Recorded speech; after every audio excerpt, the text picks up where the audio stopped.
ఆ చల్లని సముద్ర గర్భం దాచిన బడబానలమెంతో, ఆ నల్లని ఆకాశంలో కానరాని భాస్కరులందరో. ఓ ఆ చల్లని సముద్ర గర్భం భూగోళం పుట్టుక కోసం రాలిన సురగోళాలెన్నో, ఈ మానవ రూపం కోసం జరిగిన పరిణామాలెన్నో.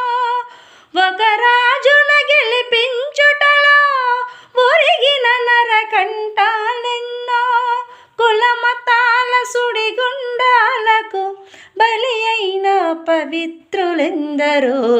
ఆ చల్లని సముద్ర గర్భం దాచిన బడబానలమెంతో,